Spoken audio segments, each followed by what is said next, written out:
Early on, I was sacrificing all the wrong things. I was sacrificing time with my family. I was sacrificing my physical health, my mental and emotional health. A lot of times when we get busy, we just start acting and we stop thinking. We have all these doubts as owners. I know you feel them. I know that you're like, man, I don't know if I'm gonna hit payroll next month. Man, I don't know what I'm doing. You feel imposter syndrome. That's what I feel a lot, where it's like, man, how did I get here? Well, I talk about my mistakes, which some of them I continue to make. In the past, I've put business priorities and financial resources over people. And I've learned that that's not the right thing to do. The funny thing is that if you get your priorities in order, your company will grow faster. Hey everyone, welcome to the Bug Bucks podcast. I'm your host, Allan Draper. Very glad that you're taking time out of your busy day to listen to this. My goal is to provide something of value to help your staff, your pest control company, you personally, something that just helps you build your companies and your people and all of the above. So I have 3 topics that are at the top of my mind right now. Today I'm recording a solo episode. It's actually the 4th of July and I'm sitting in rainy Idaho and just thought this was a great time to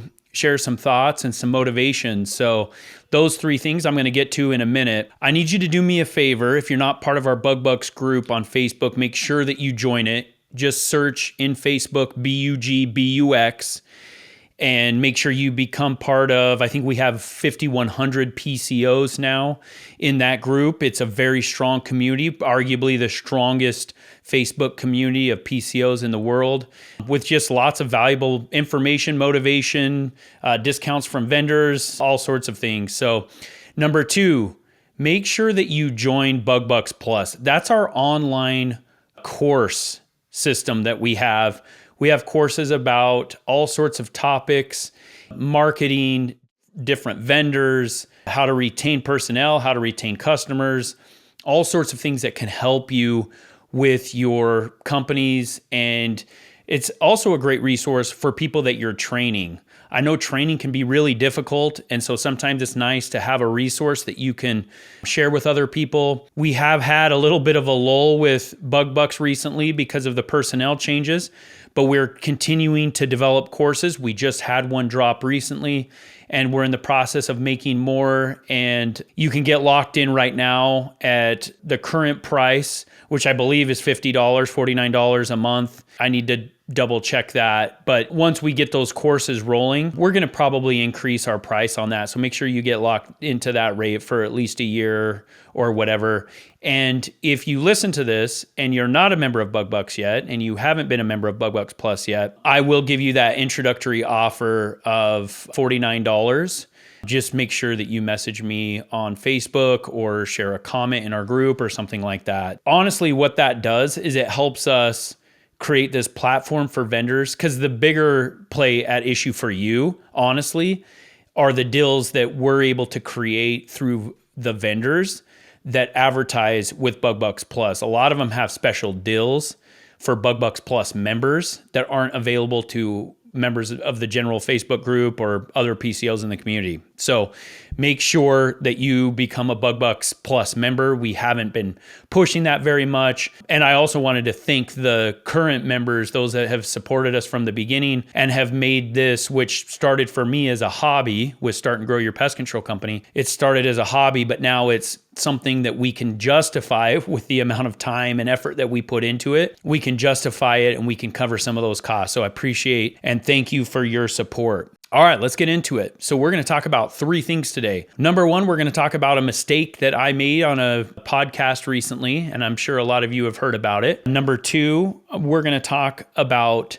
some mid-year motivation, as I like to call it. And number 3, we're going to talk about some numbers, 2 different sets of numbers in pest control. We're going to talk about the P&L, and we're going to talk about specific categories on the P&L and what your range should be to get to kind of an ideal or optimal net profit margin. So we're going to talk about that. And then we're going to talk a little bit about the PCT Top 100. So you don't want to miss that conversation at the end. So make sure that you stay on till the very end when we're talking about those important metrics and numbers for your pest control company. All right, let's get into it. Number one, podcast episode that aired a few weeks ago. We were talking about organic products, and I said something about using exclusively organic products for a service. And I need to clarify something because one of our vendors sent me an email reminding me that some clarification possibly was necessary. I had said something about a mosquito and tech route where the company offered organic service. And I said something about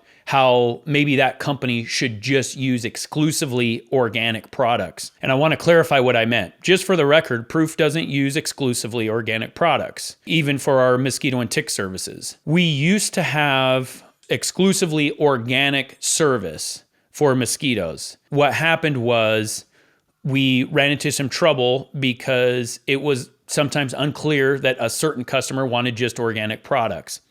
And I think there are some great organic products out there, and we do use some of them occasionally. What I said in the podcast was something about how you should just use organic products. What I meant was, if you are offering a 100% organic service, that perhaps that route that offers that service should only use organic products so there's not a mix-up like I've seen in the past. During this episode, I talked about how folks that are interested in organic products, they're willing to pay more for them for those services, but they're also they can be very picky about strictly organic products, especially if that's what's being advertised to them. And I've seen mix-ups in the past where somebody that wanted a purely 100% organic service ended up with other types of products.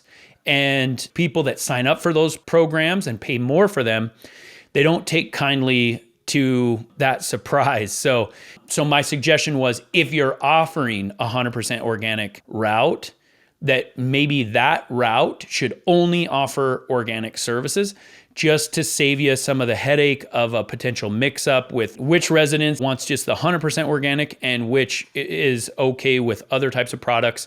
And also just the cross-contamination, using the same equipment for different products and things like that. So that is what I meant, because I have seen in the past where companies have goofed this up and it's a lot more costly than you could imagine. So that was my suggestion. And I know a lot of companies, because of issues like this, have just decided to not use organic products at all, or just clarify. Now, keep in mind that a lot of the systems, field routes, pest pack, Brio stack, you're allowed and you have this capability of putting notes in there. But we all know that sometimes techs will skip over notes or something will be overlooked. And there are some situations where that's okay. Using organic products, or I should say not using them when they're expected, is not one of those scenarios. That will quickly become more of a pain in the butt than it's worth. So that's what I was trying to say. Just wanted to shout out that clarification and make sure people understand that sometimes we feel like in pest control that we should be making changes and that we should be leading to the exception. Hey, I had a customer one time and they wanted us to replace their roof. It's like, okay, I guess we're in the roofing business. It's a bad way to run the company. So make sure that you're focusing on your core competency, because if you're trying to do everything for everybody, you're actually doing nothing for anybody. So make sure that you don't just, wherever the wind takes you, your company goes. That causes some problems. All right, number 2, we're kind of right in the middle of the summer. And I know a lot of us are feeling the stress, and, our companies are growing and we're busy, and there's lots of pest activity in a lot of our markets. And all of those are good things, but they can come with a certain level of stress. So this is my request to you. And that is, take a few minutes wherever you're at right now. If you're driving and you have a second, pull to the side of the road and do this self-assessment, in just a couple of minutes. Take a couple of deep breaths and ask yourself, hey, how am I feeling? Do a check-in with yourself. A good leader will do check-ins with their people, especially when it gets busy. And I recommend that you do that also. But check in with yourself right now and see, how are you feeling? Is the stress of the busy summer, is it getting to you? Are you heading in the direction that you want to be heading in? a lot of times when we get busy, we just start acting and we stop thinking. And so we'll start doing things like I was just talking about, where we're, hey, we're going to create an all organic mosquito and tick service. And it's like, well, I don't know if I really thought that out or thought about the logistics of it. So check in with yourself. How are you doing? How are you feeling? I didn't do enough of this early on.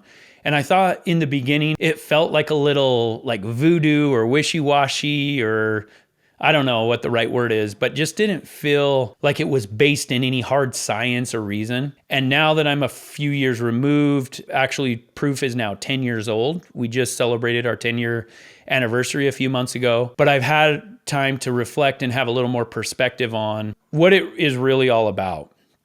And in the beginning, it was all about keeping the lights on. It was all about the hustle of grow, grow, grow. How do I make enough money just to make my business work?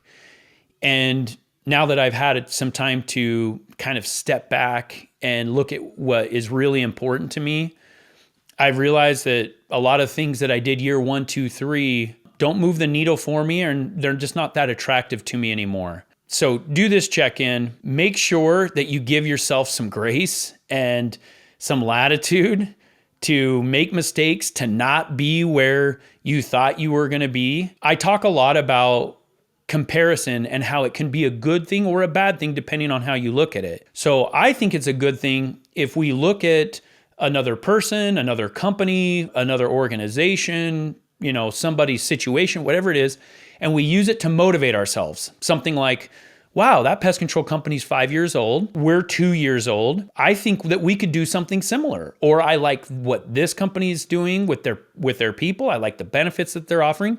Maybe by year 3, that's something that we can do. And it gives you optimism. Like, hey, if that company can do it, I think I can do it. And if I don't end up in that exact same spot, it's okay. We're all different. Where comparing causes a problem is where it demotivates you, where it's like, oh, that company's there. I can never do that. I'm not good enough. I don't even know what I'm doing. We have all these doubts as owners. I know you feel them. I know that you're like, man, I don't know if I'm going to hit payroll next month, or I don't know what I'm doing. I feel like I'm, a fish out of water sometimes, leading a company or trying to grow a company or trying to hire people. You feel imposter syndrome. That's what I call it. That's what I feel a lot, where it's like, man, how did I get here? And do I really belong? One of the things that I feel often is I just got lucky. And I have some great partners. I want you to know that. And sometimes my imposter syndrome is, man, I'm only here because of the people around me. And to be honest with you, there's some truth to that. There is. But one of my skills that I've learned is I'm really good at assembling teams and, putting good partners around me. Does that mean I'm perfect? No, obviously not. Even with the recent changes in some of my companies, it's like, man, what did Allan do? How did he screw that up? But it's like, use this opportunity, check in with yourself, see if your stress level is manageable. We're going to take a quick moment to highlight one of the premier sponsors of the BugBucks Plus platform. Navigating the digital landscape of pest control marketing can be overwhelming, but with over 16 years of industry experience, Lizard Marketing knows exactly how to help you dominate your market and outshine the competition. Their team understands the unique challenges of the pest control industry and crafts high-impact SEO strategies, stunning website designs, and laser-focused Google Ads campaigns that don't just bring in leads, they convert them into loyal customers. Lizard Marketing believes that trust, transparency, and partnership are the foundation of success. They don't just offer marketing services. They build relationships with their clients, working side by side to help them achieve their business goals and grow with confidence. If you're a BugBucks member, mentioning your membership unlocks exclusive savings on their services. And if you're expanding your skills through our online educational platform, you'll gain access to even greater deals to strengthen your digital presence. DM marketing to the BugBucks Podcast Facebook page for more information, or visit lizardmarketing.co today. Mention your affiliations and claim your discounts. With Lizard Marketing's proven expertise and client-first approach, you'll adapt, evolve, and succeed. Now back to the BugBucks Podcast. I just wrote a book called Pack Your Lunch. It comes out on August 5th. That's when you can buy it. Make sure you do. Search in Amazon, Allan Draper, or Pack Your Lunch, and you'll be able to find it. But what the book is about is the right sacrifices that you need to make to build your business. Nobody told me these things. Early on, I was sacrificing all the wrong things. I was sacrificing time with my family. I was sacrificing my physical health, my mental and emotional health. And so that's what this book is about. And that's why I'm making this call out to you. Mid-season, it's July 4th right now. This is going to be dropped, I think, sometime next week. How are you doing?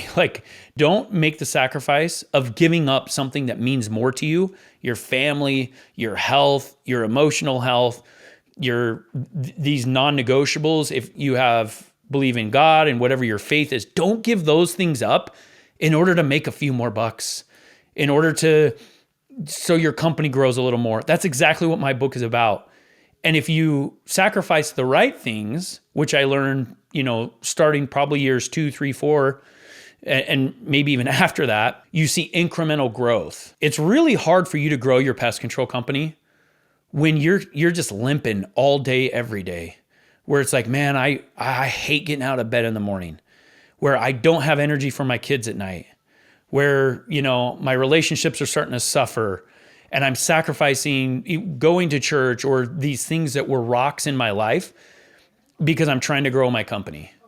The funny thing is that if you get your priorities in order, your company will grow faster. So you're making sacrifices. I'm not saying you shouldn't make sacrifices. I'm saying you should make the right sacrifices. And I have what's called in my life non-negotiables, but they haven't always been non-negotiables. That's how I got to this point, is I was learning by failure. And I talk a lot about that in my book. I get very vulnerable. I talk about my mistakes, which, some of them I continue to make. In the past, I've put business priorities and financial resources over people. And I've learned that that's not the right thing to do. And there's a way to make money and also make sure that your relationships stay at the top of mind. So I want you to know, I believe in you. This is an incredible industry. We're going to talk a little bit about that next. You're doing awesome. Somebody needs to tell you that. And if it's me, then that's fine. But if it's you, it's even more important. Give yourself a pat on the back.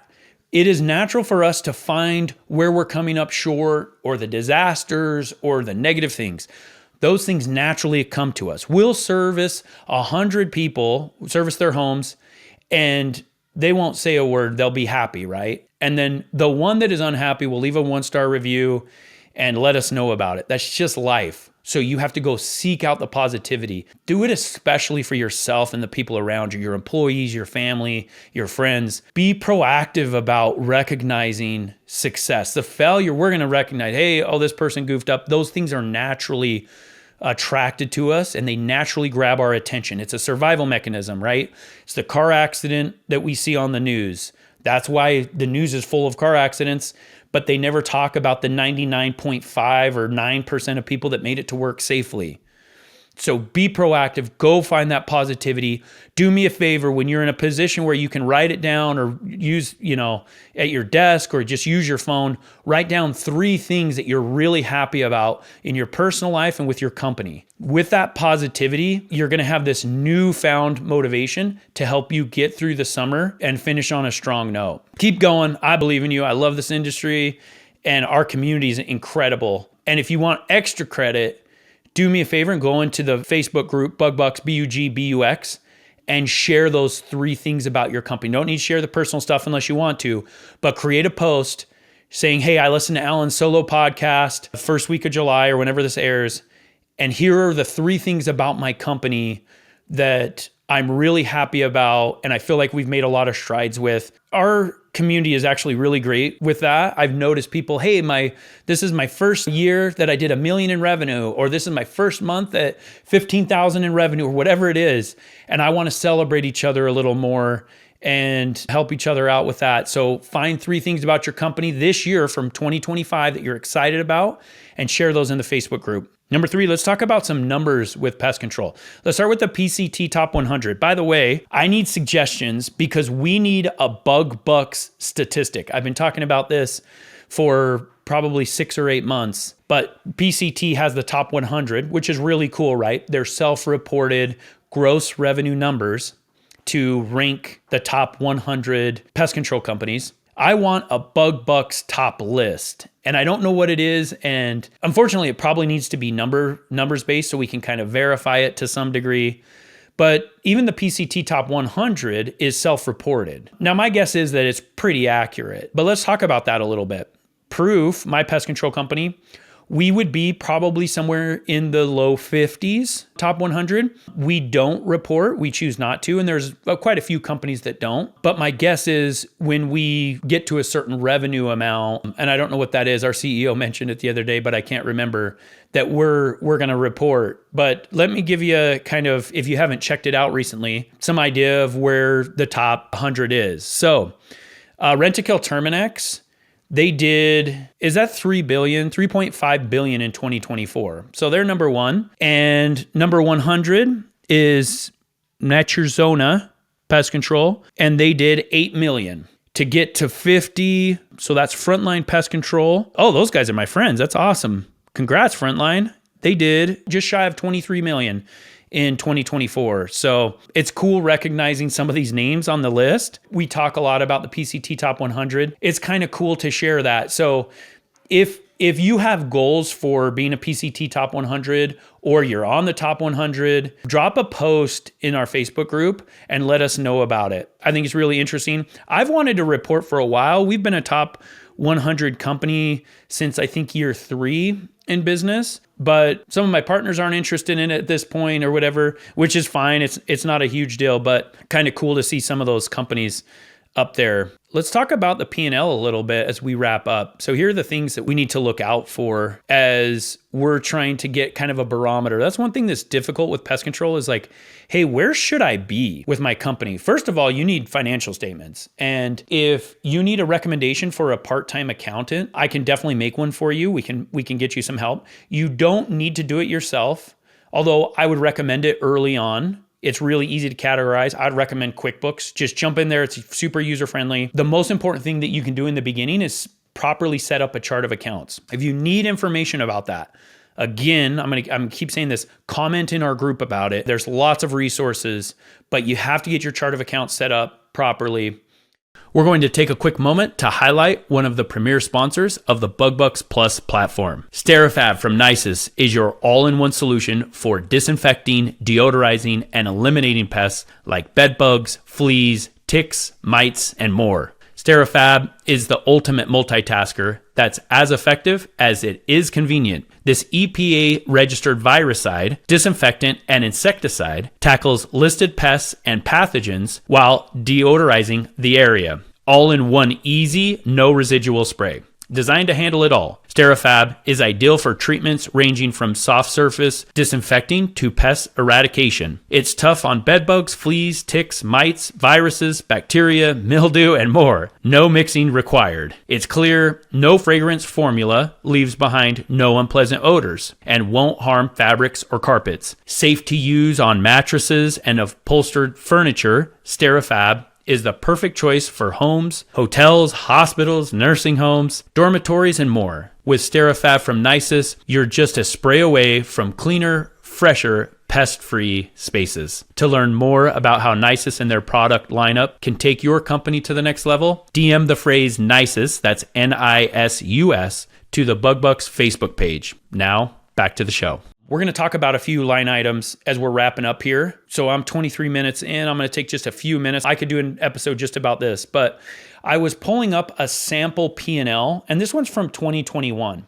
Just for the record, I like ratios. I don't like raw dollar amounts. So it's cool to see the PCT top 100, see that somebody, is doing 23 million in revenue. That's awesome. I'm more concerned, especially when I'm talking about managing my pest control company. I'm more concerned with ratios. Like if I'm talking about growth or I'm talking about gross revenue, I want to know what percent of my gross revenue this year, what increase there is this year over last year. So I love comparing the current year to previous year. And I also like ratios on a P&L of spend. So for example, I want to know what percentage of my total revenue I'm spending on different line items. And we're going to talk about some of those things. So first up that I wanted to talk about is merchant service fees. We should be around 2.5%. I know some merchant service fees, especially when you get different vendors involved, they can push above 3%. Do me a favor and check what percent of your total revenue is going to merchant service fees. And if you're in the 4s, 5s, 6s, we definitely need to talk. Now, something to keep in mind here is pay and like if you're accepting cash and checks and all those things, which I highly advise against. If you're trying to grow your pest control company, they need to be on automatic payment, and they need to probably be doing monthly billing or something like that. We can talk about that another day, but we need them to be billed automatically. And so we need cards or bank account numbers with ACH, but both of those are going to incur a fee. And I've seen pest control companies that have talked about like, hey, maybe we'll just accept cash and checks so that we don't have to pay that fee. That's just a terrible way to think about it. The right way to do it is if your numbers are right and you have enough margin in your service to just eat that cost. If you don't have enough margin, you can pass that on to the customers through price increases. So number one, merchant service fees, make sure that we're somewhere in the 2-ish to low 3% range. Our fuel, I like to see that around 1% of top line revenue. Products, I like to see that between 3 and 5%. Now, keep in mind that these are generalities. I don't even know which branch I pulled this from. Again, it's from 2021, so pre-inflation. But inflation shouldn't really come into play here because we should be increasing our prices to keep pace with inflation. We should never get behind that curve. Otherwise, we'll get in trouble. So these should still be pretty close. Now, it's going to be different. Like if you're doing wildlife, a lot of wildlife, or you're doing a lot of termite or whatever, maybe those costs are more or less than what I'm talking about. This is just a gen pest company that does, 90+% residential recurring services with some mosquito and tick services mixed in there. All right, tech wages. I like to see tech wages actually go up over time, not necessarily as a percentage of gross revenue, although that may happen, but I like to see it in the 15% range. This is a category where you don't want to nickel and dime. You don't want to be trying to get this to zero, right? Which would be impossible, but you don't want to continue to try to get it lower. You want your tech wages to be reflective of your personnel, and you want to be continuing to pay your techs well so that you don't have high turnover. I've realized this in some of my branches. We've had crazy turnover. I'll have to get into that in another episode. Something that we're focused really deeply on right now in 2025 is limiting that tech turnover. The funny thing is people think they'll save money by paying their techs less. Our tech wages actually increases when we pay people less because we have more turnover. Yeah, figure that one out. All right. I love a gross profit, which some people call a contribution margin, the way that I figure it out, where it's basically like, hey, how much does it cost me to do the service? What are my products, my merchant service fees? What are the things that I leave at a customer's house? What are my tech wages? I have those types of things in there for gross margin. And I like to see that it's got to probably be at least 70%. And that's going to sound high to a lot of you, but I like to see it in the 70 to 80, low 80s range. And what that does is it creates opportunity for two things, marketing and net profit. So I like to see that in the 70 to 80% range, although it may take some time to get you there. All right, let's skip down. I'm just going through my P&L, by the way, this sample P&L that I have. I'm just going through this. I like to see marketing at least 10%. I like to grow my pest control company. So I like to see that, whether it's door-to-door, online marketing, social media, we're doing billboards, we're doing mailers, we're doing referral campaigns, all those things. I like to see that at least 10%. And you're going to have two really big levers as you're looking at your P&L. Those two levers are going to be your net profit margin and what percentage of your gross revenue you're spending on marketing. So as you spend more on marketing, your net profit margin is going to go down. That's a big chunk of what we focus on. Some of these other things are really hard to control. Like I said, with products, with tech wages, we don't really want to be using those as levers. We want to be using other areas of P&L as levers to increase net profit. Unless you're in growth mode, then net profit shouldn't be your focus per se. Gross revenue should be. All right, auto insurance. Man, the larger your company gets, the more this comes into play, and it is crazy the level of decisions that we make and the number of decisions that we make because of how it will affect our auto insurance. But I like to see that in the 2 to 3, 4, 5% range of gross revenue. This is just auto insurance. And the larger you get, the more risk you take on with this, and insurance rates are just absolutely crazy right now, but I like to see it in that range. Now, this company modeled after Proof, which actually this might be one of Proof's branches. I'm not sure that I took this from, but we have a management company that is separate, that we own it all together, but it's separate from our branches. And what that management company does is it does everything except provide the service. So our branches, the phone doesn't ring in our branches unless it's like an intercompany call or a high emergency call gets forwarded to a branch manager. We have a separate call center. They do all of our ads. They do all of our HR. They do all of our payroll. They do all of our admin, our financial statements, all of that. And then each branch pays a monthly fee to the management company. So that's 18% for us. So you're going to have some of these fees within your branches that I have grouped together as a management fee. So if you're paying somebody, for example, to do your financial statements, somebody to do payroll, somebody to do a lot of the office admin, to take the phone calls, that's what that is included in. So for me, it's around 15 to 18%. All right, let's talk about net profit. We skipped over a lot of line items that are common in your chart of accounts that appear on your P&L. And if you have questions about them, go to the group and ask me specifically, like, hey, Allan, what about this line item? What about that? I'm having a hard time controlling my costs with this specific category because I've skipped, obviously, there's lots of different things, software, taxes, vehicle operation, vehicle leases, stuff like that, and skipping down to net profit. So we're after a 30% net profit margin. And we've done it before. I actually had a branch, I think it was 2020, one of our first branches that had a 50% net profit margin. And we kind of fell into it for a couple of reasons. I think this is too high. I think it's too high for a couple of reasons. I don't think you're investing enough in your people, in new equipment, new vehicles and stuff. If the net profit gets that high, depending on the size of your company, the larger the company, typically the lower the net profit is. And a lot of that has to do with just keeping up with people, equipment, and marketing, right? Because if you lose 10% of your recurring revenue year over year, you're going to have to get it back somehow, and that's expensive.